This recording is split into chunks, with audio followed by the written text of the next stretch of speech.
Hello everyone, this is Rahul Vishwakarma. So last के video में मैंने कवर किया था स्टोरेज क्लासेस क्या होता है और उसके बाद उसके यूजेस क्या है, राइट। तो लास्ट के वीडियो में हमने स्टोरेज क्लासेस के टाइप्स देखे थे, जिसमें से मैंने ऑटो, एक्सटर्न और रजिस्टर स्टोरेज क्लासेस आपको बता दिए थे। इस वीडियो में हम लोग देखने वाले हैं स्टैटिक और म्यूटेबल स्टोरेज क्लासेस। ऑलराइट, तो पहले देखते हैं कि स्टैटिक स्टोरेज क्लास क्या होता है। तो डायरेक्टली जाते हैं वीएस कोड में और प्रोग्राम के थ्रू देखते हैं कि स्टैटिक स्टोरेज क्लास क्या होता है। अब मैं क्या करता हूँ, यहाँ पे एक फंक्शन बनाता हूँ जिसका नाम देता हूँ सपोज काउंट। ठीक है, ये फंक्शन कुछ भी रिटर्न नहीं करेगा, इसलिए इसका रिटर्न टाइप यहाँ पे वॉइड दिया है मैंने। ऑलराइट, एंड उसके बाद हम क्या करेंगे, ये जो फंक्शन है इसमें एक वेरिएबल बना देते हैं नम, और इज इक्वल टू इसकी इनिशियल वैल्यू देते हैं 0। ऑलराइट, और उसके बाद ये फंक्शन क्या करने वाला है, काउंट करने वाला है, राइट। कितनी बार इस फंक्शन को हम लोग कॉल कर रहे हैं वो काउंट करेगा, इसलिए हम लिखेंगे नम प्लस प्लस। ऑलराइट, और उसके बाद ये जो नम की वैल्यू रहेगी इसको हम लोग डिस्प्ले करेंगे। ठीक है, तो मैं निकाल देता हूँ फिलहाल के लिए। ऑलराइट, सिंपल सा फंक्शन है। इसमें मैंने क्या किया, इसकी जो, तो इस फंक्शन में मैंने क्या किया, एक नम वेरिएबल बनाया जिसकी इनिशियल वैल्यू 0 दे दिया है, एंड उसके बाद इसमें नम प्लस प्लस कर दिया है। ठीक है, और उसके बाद नम की वैल्यू को डिस्प्ले कर दिया है। That's it. अब हम क्या करेंगे, इस काउंट फंक्शन को यहाँ पे कॉल करेंगे। ठीक है, काउंट फंक्शन को यहाँ पे कॉल करेंगे। तो ये काउंट फंक्शन का काम क्या है, मैं इससे क्या काम करवाना चाहता हूँ कि मैं ये जो काउंट फंक्शन जितनी बार कॉल करूँ उतनी बार यहाँ पे क्या होना चाहिए, जैसे फर्स्ट टाइम कॉल किया तो 1 प्रिंट करना चाहिए, दूसरी बार कॉल किया तो 2 प्रिंट करना चाहिए, तीसरी बार कॉल किया तो 3 प्रिंट करना चाहिए। यानी कि इस फंक्शन को मैंने कितनी बार कॉल किया है उतना टाइम ये क्या होना चाहिए, प्रिंट करना चाहिए। ठीक है, अब मैंने यहाँ पे फर्स्ट टाइम कॉल किया तो ये है, इसके लिए 1 प्रिंट करेगा। अगर मैं इसको सेकेंड टाइम कॉल करता हूँ तो यहाँ पे 2 प्रिंट करना चाहिए। अभी थर्ड टाइम कॉल कर रहा हो तो यहाँ पे 3 प्रिंट करना चाहिए, फोर्थ टाइम कॉल कर रहा हूँ तो 4 प्रिंट करना चाहिए, वापस कॉल करो तो 5 प्रिंट करना चाहिए। यानी कि मैं इस काउंट फंक्शन को जितनी बार कॉल करूंगा उतनी बार ये प्रिंट करना चाहिए। ठीक है, उतना नंबर ये क्या करेगा, प्रिंट करेगा। तो देखते हैं कि क्या ये वर्क कर रहा है। तो मैं इसको रन करता हूँ। No, this is not working, क्योंकि यहाँ पे इसने 5 बार 111 प्रिंट किया। ठीक है, मुझे क्या चाहिए था, 1 2 3 4 5, यानी कि जिससे मुझे पता चल जाए कि ये फंक्शन को मैंने 5 बार कॉल किया, बट ये हर बार क्या कर रहा है, 111 प्रिंट कर रहा है। अब इसका सॉल्यूशन क्या है, ये ऐसा क्यों हो रहा है, पहले तो ये देख लेते हैं। ये ऐसा इसलिए हो रहा है क्योंकि ये जो नम वेरिएबल मैंने बनाया है ये किसके अंदर है, काउंट के अंदर है। ठीक है, तो ये नम वेरिएबल का स्कोप क्या रहेगा, ये काउंट फंक्शन रहेगा, इसके बाहर का स्कोप नहीं रहेगा। यानी कि ये जो नम वेरिएबल है ये क्या है, एक लोकल वेरिएबल है। किसके लिए लोकल वेरिएबल है, काउंट फंक्शन का एक लोकल वेरिएबल है। तो लोकल वेरिएबल का कॉन्सेप्ट क्या है कि ये जो लोकल वेरिएबल क्रिएट कब होते हैं, जब हम काउंट फंक्शन को कॉल करते हैं उस टाइम क्रिएट होता है। और इस लोकल वेरिएबल डिस्ट्रॉय कब होते हैं, जैसे ये काउंट फंक्शन का एग्जीक्यूशन यानी कि एग्जिट हो जाता है, वैसे ये जो लोकल वेरिएबल है वो क्या होगा, ये भी डिस्ट्रॉय हो जाएगा, राइट।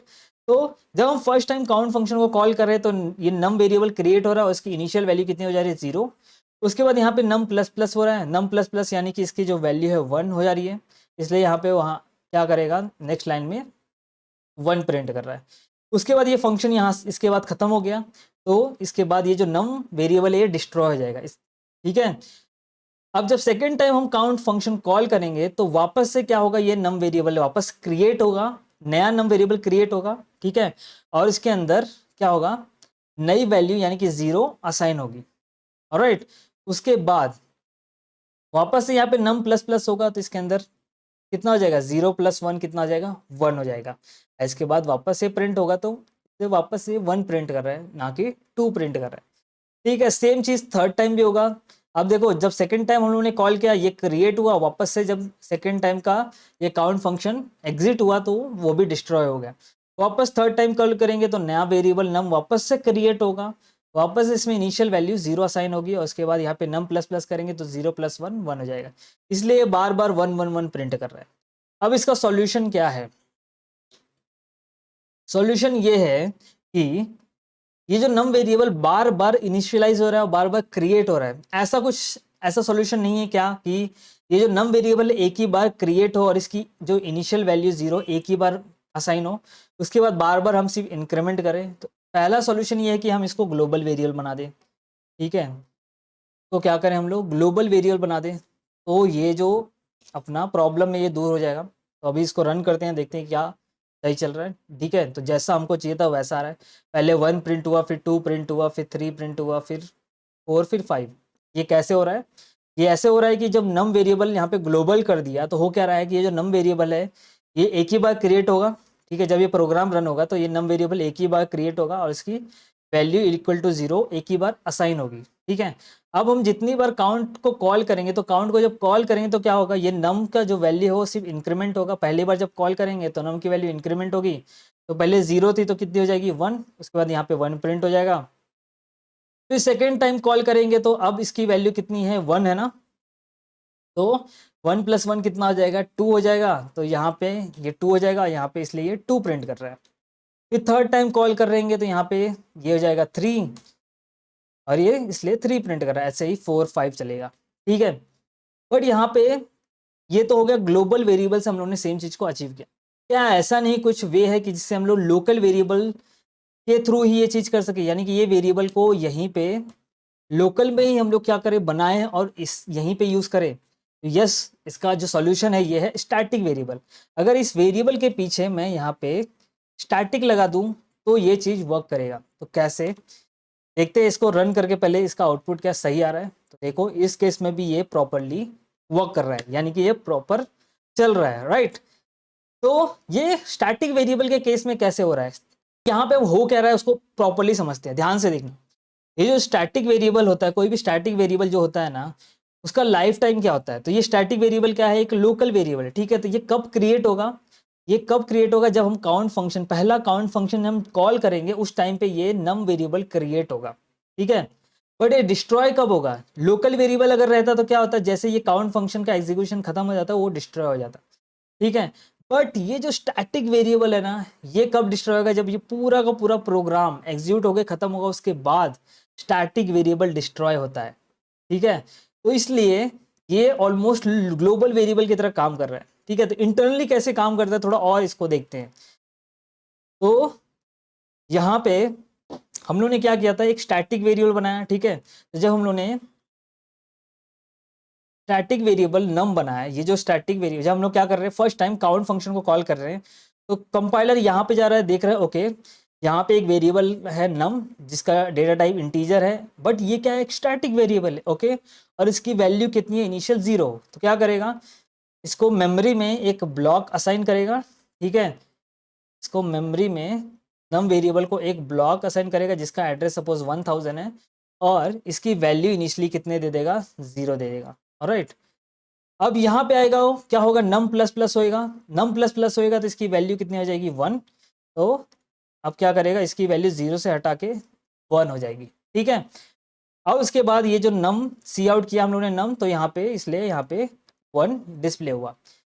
अब जब ये फंक्शन एग्जिट होगा, यानी कि जब ये फंक्शन का एग्जीक्यूशन खत्म होगा तो ये जो नम वेरिएबल है ये डिस्ट्रॉय नहीं होगा। ठीक है, यहाँ पे क्या होगा, ये जो नम वेरिएबल है ऐसे ही मेमोरी में पड़ा रहेगा। उसके बाद जब नेक्स्ट टाइम हम लोग काउंट फंक्शन को कॉल करेंगे तो क्या होगा, तो यहाँ पे कंपाइलर जाएगा, देखिएगा ओके यहाँ पे एक नम वेरिएबल है जिसका डेटा टाइप इंटीजर है, बट ये क्या है एक स्टैटिक वेरिएबल है। ठीक है, तो क्या करेगा, ओके ये स्टैटिक वेरिएबल है, चेक करेगा कि क्या ये जो वेरिएबल है मेमोरी में ऑलरेडी एग्जिस्ट है, क्या इस वेरिएबल को ऑलरेडी स्पेस अलोकेट है मेमोरी में। तो चेक करेगा, देखिएगा ओके मेमोरी चेक करेगा, देखिए ओके यहाँ पे नम नाम का एक ऑलरेडी वेरिएबल है जिसका एड्रेस 1000 है। ठीक है, तो इसको क्या करेगा, ये नेक्स्ट टाइम कंपाइलर आएगा इस लाइन को इग्नोर कर देगा, यानी कि अब वो num is equal to 0 assign नहीं करेगा, इस लाइन को क्या कर देगा इग्नोर कर देगा, डायरेक्टली ये वाली लाइन रन करेगा। तो अब यहाँ पे नम प्लस प्लस करेगा, नम प्लस प्लस करेगा तो देखेगा कि ये नम की वैल्यू अभी कितनी है 1, तो नम प्लस प्लस करने के बाद नम की वैल्यू हो जाएगी यहाँ पे 2। ठीक है, अब नम की वैल्यू हो जाएगी 2 तो यहाँ पे जो सी आउट में डिस्प्ले होगा क्या 2। अब उसके बाद ये प्रोग्राम एग्जिट हो जाएगा, ये फंक्शन एग्जिट हो जाएगा काउंट का। उसके बाद कंपाइलर यहाँ पे आएगा, थर्ड टाइम इसको रन करेगा, देखेगा वापस ओके ये नम वेरिएबल है बट ये क्या है एक स्टैटिक वेरिएबल है। वापस जाएगा मेमोरी के अंदर, देखेगा ओके नम वेरिएबल को ऑलरेडी एक एड्रेस असाइन है, ऑलराइट, और इसकी अभी वैल्यू कितनी है 2 है, राइट। अब यहाँ पे आएगा नेक्स्ट लाइन, ये वाली लाइन को इग्नोर कर देगा, num is equal to 0, directly यहाँ पे आएगा नम प्लस प्लस करेगा। तो अभी इनिशियल वैल्यू 2 थी, अब कितनी हो जाएगी, यहाँ पे नम प्लस प्लस करने के बाद 3 हो जाएगी। उसके बाद जब हम नम को डिस्प्ले करेंगे यहाँ पे, तो यहाँ पे 3 प्रिंट होगा। सेम यहाँ पे जब हम 4th टाइम और 5th टाइम कॉल करेंगे तो सेम प्रोसेस होगा, ठीक है। तो अब ये जो स्टैटिक वेरिएबल होता है, इसको पूरे प्रोग्राम में एक ही बार मेमोरी असाइन होता है। और ये स्टैटिक वेरिएबल कब डिस्ट्रॉय होता है, जब पूरा का पूरा प्रोग्राम का एग्जीक्यूशन खत्म होता है, उसके बाद स्टैटिक वेरिएबल डिस्ट्रॉय होता है। यानी कि स्टैटिक वेरिएबल का जो लाइफ टाइम होता है, ठीक है, वो स्टार्ट कब होता है, जब हम कोई भी, तो जब हम फंक्शन बनाते हैं उस टाइम ये नम वेरिएबल का क्या होता है, लाइफ टाइम स्टार्ट होता है। यानी कि ये नम वेरिएबल कब क्रिएट होता है, जब हम ये काउंट फंक्शन को कॉल करते हैं। और डिस्ट्रॉय कब होगा, जब हम ये पूरा का पूरा प्रोग्राम एग्जीक्यूशन खत्म कर देंगे, उसके बाद ये स्टैटिक वेरिएबल डिस्ट्रॉय होगा। इसलिए यहाँ पे क्या हो रहा है, इसकी जो वैल्यू है ये क्या होती है, परसिस्ट होती है। यानी कि ये वैल्यू इसकी क्या होती है, बार बार 0 नहीं असाइन हो रही है, यहाँ पे इसकी वैल्यू जितनी बार हम काउंट फंक्शन को कॉल कर रहे हैं, एक एक से इंक्रीमेंट होते जा रहा है, ठीक है। तो आई होप आपको स्टैटिक वेरिएबल समझ में आ गया रहेगा। ऑलराइट, अब हम देखते हैं नेक्स्ट जो है क्या, म्यूटेबल।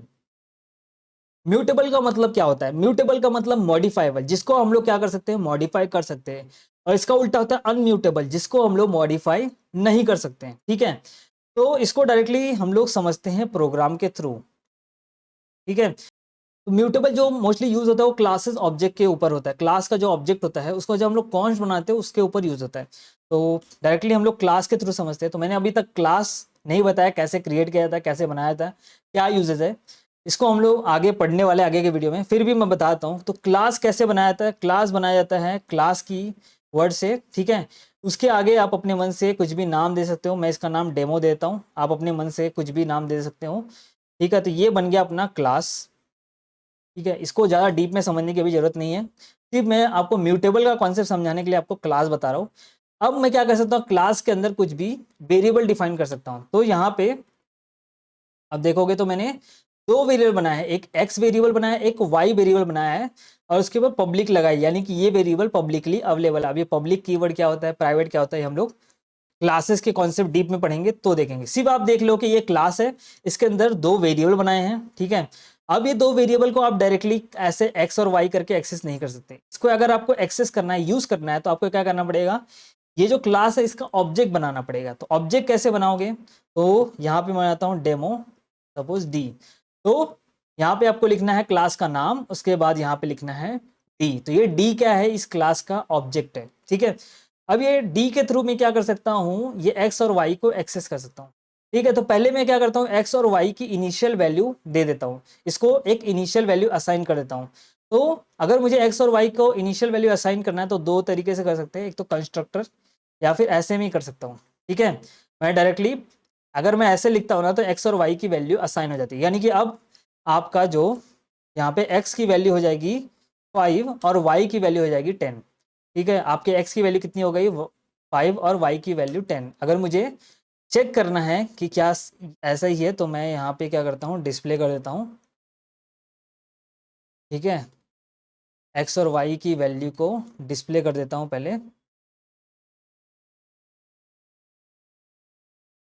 डी एक्स की वैल्यू हो जाएगी, देखो एक्स और वाई को आप डायरेक्टली ऐसा एक्सेस नहीं कर सकते, ऐसा डायरेक्टली ऐसा एक्स नहीं लिख सकते। आपको अगर एक्स को एक्सेस करना है, यानी कि एक्स क्या है, ये क्लास का मेंबर है, ठीक है। एक्स को अगर आपको एक्सेस करना है तो लिखना पड़ेगा, ये जो ऑब्जेक्ट का नाम है डी, डी डॉट एक्स, ठीक है। और यहाँ पे वाई को एक्सेस करना है तो डी डॉट वाई, ठीक है। तो मैं इसको अब रन करता हूँ और देखते हैं कि इसका आउटपुट क्या आता है। इसको क्लियर कर लेते हैं। तो देखोगे यहाँ पे x की वैल्यू आ गई 5 और y की वैल्यू आ गई 10, ठीक है। यानी कि यहाँ पे जो हम लोगों ने वैल्यूज असाइन की थी वो किसको जा रही है, x और y को, ठीक है। इतना कॉन्सेप्ट समझ में आया। अब मैं आपको समझाने जा रहा हूँ म्यूटेबल क्या होता है, ठीक है।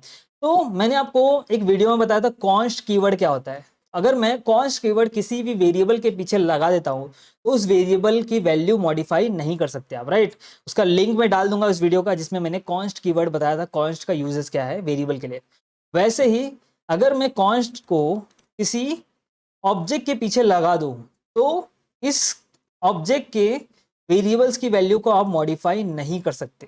ठीक है, मैंने क्या किया, ये कॉन्स्ट को एक ऑब्जेक्ट के पीछे लगा दिया, तो अब मैं x और y की वैल्यू को मॉडिफाई नहीं कर सकता। फिलहाल तो x और y की वैल्यू कितनी है यहाँ पे 5 और 10 है। तो अगर मुझे x और y की वैल्यू को मॉडिफाई करना है तो मैं यहाँ पे लिखूंगा d.x is equal to suppose 100 लिख देता हूँ। ऑलराइट, तो मुझे सपोज x की वैल्यू को मॉडिफाई करनी है, तो फिलहाल के लिए मैं कॉन्स्ट निकाल देता हूँ। तो देखते हैं कि x की वैल्यू क्या मॉडिफाई हो रही है। तो यहाँ पे देखोगे तो x की वैल्यू कितनी हो गई 100 और y की वैल्यू हो गई 10। यानी कि अगर मैं यहाँ से कॉन्स्ट निकाल देता हूँ तो हम लोग क्या कर पा रहे हैं, x की वैल्यू को मॉडिफाई कर पा रहे हैं। ठीक है, अब मैं यहाँ पे अगर कॉन्स्ट लगा दूं, अगर मैं यहाँ पे कॉन्स्ट लगा दूंगा तो क्या मैं x की वैल्यू को मॉडिफाई कर सकता हूँ। तो यहाँ पे मैं इसको क्लियर कर लेता हूँ और वापस रन करता हूँ। अब देखो एरर दे रहा है, क्या बोल रहा है, variable D declare const here, यानी कि आपने ये जो ऑब्जेक्ट डी है इसको कॉन्स्ट बोला है। तो जब हम किसी भी ऑब्जेक्ट को कॉन्स्ट से डिक्लेयर करते हैं तो उसके अंदर के जितने भी वेरिएबल्स है यानी कि एक्स और वाई, इसको हम लोग मॉडिफाई नहीं कर सकते।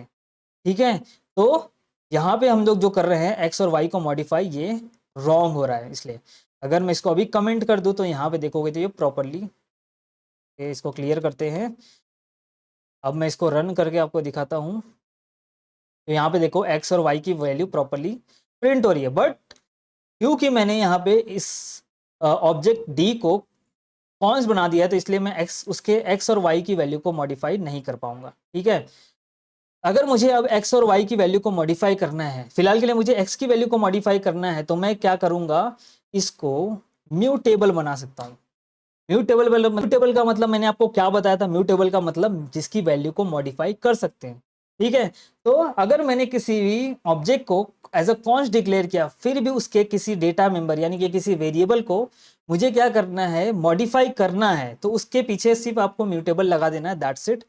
अब देखते हैं कि क्या इस वापस से एरर आ रहा है। अब देखो एरर आपका गायब हो गया। ठीक है, यानी कि अगर आपके किसी क्लास के मेंबर्स को, ठीक है, क्लास के डेटा मेंबर को अगर आपको मॉडिफाई करना है एंड आपका जो ऑब्जेक्ट है वो एज अ कॉन्स्ट डिफाइंड है, तो उस केस में आप क्या कर सकते हो, उस वेरिएबल के पीछे म्यूटेबल स्टोरेज क्लास लगा दो, दैट्स इट, आप उसके वैल्यू को मॉडिफाई कर सकते हो। ठीक है, तो ये था आपका स्टैटिक और म्यूटेबल वेरिएबल्स। आई होप आपको दोनों कॉन्सेप्ट क्लियर हो गए रहेंगे। तो गाइज फिर मिलते हैं नेक्स्ट वीडियो में। अगर आपको वीडियो अच्छा लगा तो प्लीज़ लाइक कर देना। Till then bye bye.